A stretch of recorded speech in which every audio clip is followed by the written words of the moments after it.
जय भोलेनाथ। जटाटवी गलत जलम प्रवाह पावित स्थले गलेव लंबे लंबितां भुजंग तुंग मालिकां डमट डमट डमट डमट निनाद वड्ड वर्वयम चकार चंड तांडवम तनोतु न शिव शिवम। सभी साथियों को जय भोलेनाथ। हमने किरण की बुक से एग्जाम वाइज सेट शुरू किए थे, ये आपकी पुस्तक थी और हमने इसमें से 2 सेट कर लिए थे। आज हम करेंगे सेट नंबर 3।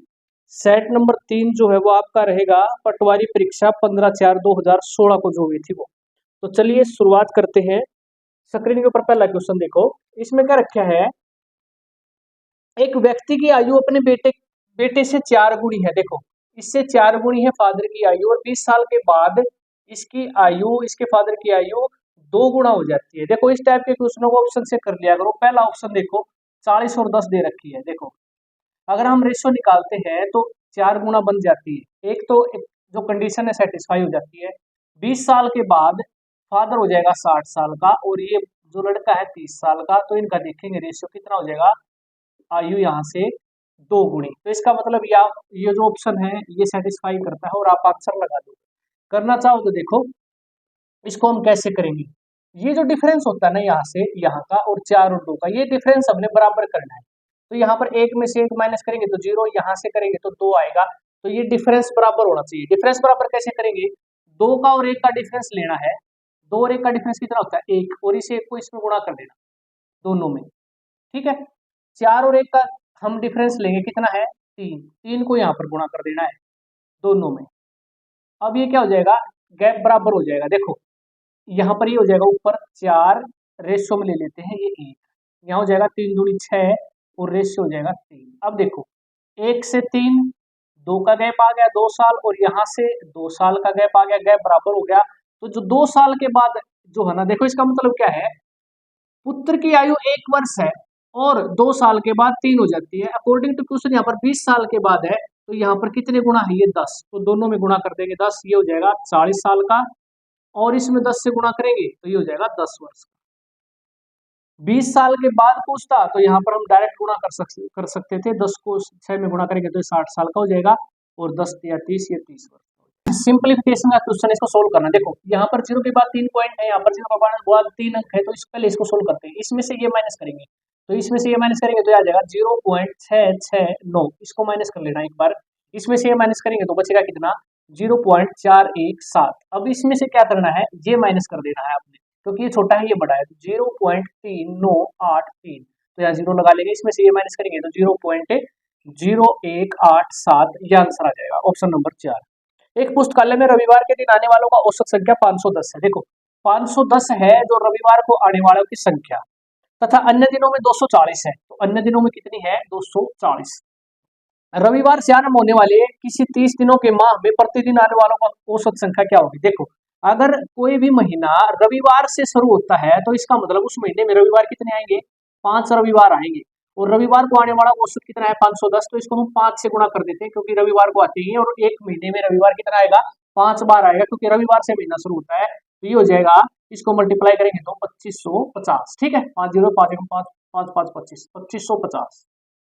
अब बाकी जो दिन बच गए वो कितने बच गए, 30 दिन का महीना है तो बचे कितने 25। बाकी दिनों में ये औसत है उनका, तो इससे मल्टीप्लाई करेंगे तो ये कितना आ जाएगा 6000। इन दोनों को जोड़ देंगे तो ये कितना हो जाएगा 0 5 5 और 6 और 2 8।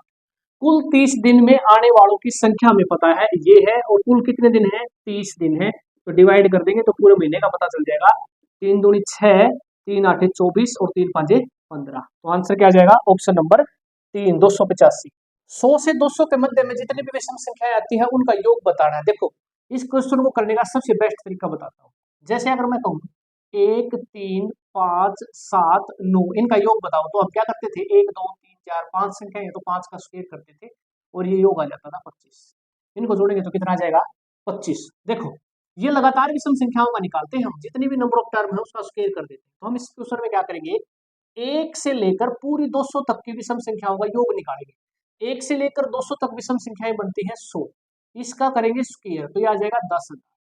अब क्या करेंगे 1 से लेकर 100 तक निकालेंगे। 1 से लेकर 100 तक विषम संख्याएं कितनी है 50। 50 विषम होती है, 50 सम होती है। 1 से लेकर 200 तक 100 विषम संख्याएं होंगी, 100 सम संख्याएं होंगी। तो 1 से लेकर 100 तक का इसमें से माइनस कर देंगे, तो 1 से लेकर 100 तक 50 विषम संख्याएं हैं, तो 50 का स्क्वायर करेंगे तो ये आ जाएगा 2500।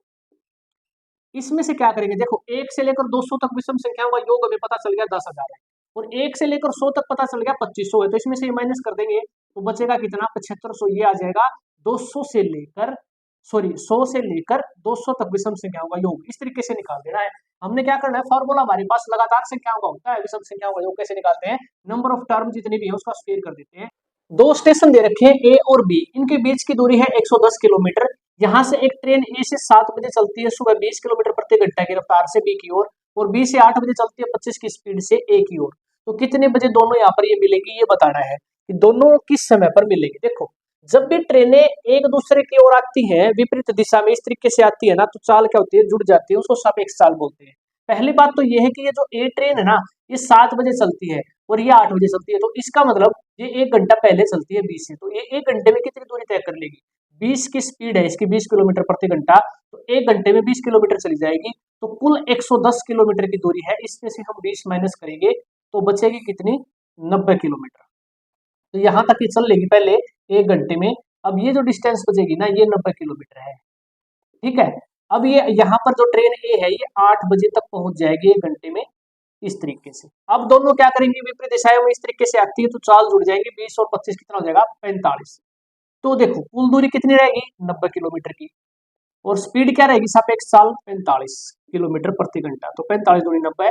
2 घंटे के बाद मिलेगी, यहाँ से भी 8 बजे चलती है, यहाँ से भी 8 बजे, तो इसका मतलब 2 घंटे बाद ये मिलेगी सुबह 10 बजे, इस तरीके से। अगला क्वेश्चन है 25/0.005, इसको सोल्व करना है। पॉइंट हटाने के लिए ऊपर लगा लेंगे 3 जीरो, आसान है। 5 से काटेंगे, 5 5 5 25, तो ये आ जाएगा 5000, ये आंसर हो जाएगा। देखो भाई यहां से क्वेश्चन में दे रखा है, एक व्यक्ति ए शहर से बी की तरफ 30 किलोमीटर प्रति घंटा की गति से जाता है और बी से वापस 20 की स्पीड से वापस आ जाता है, तो औसत चाल बतानी है। तो मैंने क्या बताया था, 2xy upon x plus Y, ये हमारा फार्मूला रहेगा। देखो 2 गुणा में जाता है 30 की स्पीड से x आ जाएगा 30, और आता है 20 की स्पीड से y है, तो ये 20 आ जाएगा। दोनों को जोड़ देंगे तो 50, x प्लस वाई दोनों चालों को जोड़ देंगे तो यहाँ से कितना आ जाएगा, 0 से 0, 5 से 30, 6 दूनी 12 और 12 दूनी 24, तो 24 किलोमीटर प्रति घंटा ये आ जाएगी उसकी औसत चाल, ठीक है। अगला क्वेश्चन देखो, 5 जो संख्याएं हैं वो गुणोत्तर श्रेणी में है, गुणोत्तर श्रेणी, ठीक है। और गुणोत्तर श्रेणी क्या होती है, जैसे मैं आपको लिखूं 2 4, 2 दूनी 4, 4 दूनी 8, 8 दूनी 16, ये क्या है यहाँ पर, गुणोत्तर श्रेणी में है, यहाँ पर इसको बोलते हैं गुणोत्तर श्रेणी, ठीक है। इसको सिर्फ आप ऑप्शन से कर सकते हो, जैसे इसमें क्या रखा है कि 5 संख्याएं गुणोत्तर श्रेणी में है, उनका गुणनफल 32 आता है, गुणनफल 32 आता है। अगर बी तीसरी संख्या क्या दे रखी है, तीसरी संख्या ज्ञात करनी है हमें, क्या होगी अगर उनका गुणनफल 32 आता है, तो देखो तीसरी संख्या ज्ञात करनी हो तो ऑप्शन से उठाओ, ऑप्शन से हमने उठा लिया 2, ये मान लेते हैं तीसरी संख्या है, इसको सेटिस्फाई करवाएंगे हम, ठीक है। 2 का अगर 2 गुणा करते हैं तो कितना आता है, 4, हम 2 गुणा करके देखेंगे, फिर 4 का 4 दूनी 8, ये आ जाएगा 8। ये 2 संख्याएं होगी, 2 इससे पहले, क्योंकि बीच की संख्या बतानी थी तीसरी संख्या, तो तीसरी संख्या तो ये है 2 हमने मान ली, तो 2 गुणा यहाँ किया है तो 2 गुणा ही इधर होता है, तो यहाँ पर क्या होता है 1, क्योंकि 1 का 2 गुणा करेंगे तो 2। यहाँ पर क्या आएगा, मान लेते हैं यहाँ पर x आएगा और उसका 2 गुणा करने के बाद क्या आता है 1, तो x क्या आ जाएगा 1/2 यानी कि 0.5, यहाँ पर आ जाएगा 0.5। तो अब क्या है, पहली संख्या 0.5 है, दूसरी 1, तीसरी 2, 4 और फिर इस तरीके से पांचों संख्याएं हैं, तो 0.5 गुणा में 1 गुणा में 2 गुणा में 4 और गुणा में 5, पांचों संख्याओं को गुणा करने पर क्या 32 आता है। तो देखो यहाँ पर पॉइंट हटाने के लिए 0 लगे, 12 5 से कट जाएगा, 5 दूनी 10, 2 से 2 कट जाएगा, 8 चौका 32, तो ये गुणनफल 32 आता है, तो सेटिस्फाई कर जाता है। मैंने इसलिए ये बताया यहाँ पर 2 गुणा किया है, 3 गुणा भी हम करके देख सकते थे, क्योंकि 3 गुणा करते तो ज्यादा हो जाता, गुणनफल बिल्कुल कम है 32, तो यहाँ पर पता चल जाता है हमें, इसका मतलब वो 2 गुणा ही हुआ होगा, यहाँ पर 2 दूनी 4, 4 दूनी 8 मैक्सिमम, ठीक है। अगर गुणनफल बहुत ज्यादा आता तो हम समझ सकते थे कि यहाँ पर गुणा मल्टीप्लाई कितना हुआ होगा, 3 गुणा या 4 गुणा हुआ होगा, ठीक है। इस तरीके से आपने ट्राई करना है ऑप्शन से। 0.5 एक बार बढ़ा के गुणा करके देख लेना, उसके बाद अगर बात नहीं बने तो क्या करना है, 2 गुणा करके देख लेना, जैसे 2 दूनी 4, 4 दूनी 8, 8 दूनी 16, इस तरीके से। 12 आदमी काम को 8 दिन में कर सकते हैं, तो 12 8 96, हम इसको मान लेंगे टोटल वर्क कितना है टोटल वर्क है 96 टेबल बनाने का। ठीक है, देखो हम मानते हैं एक आदमी एक दिन में एक टेबल बनाता है, 12 आदमी एक दिन में 12 टेबल बनाएंगे और 8 दिन तक काम करेंगे तो 96 टेबल बना रहे हैं।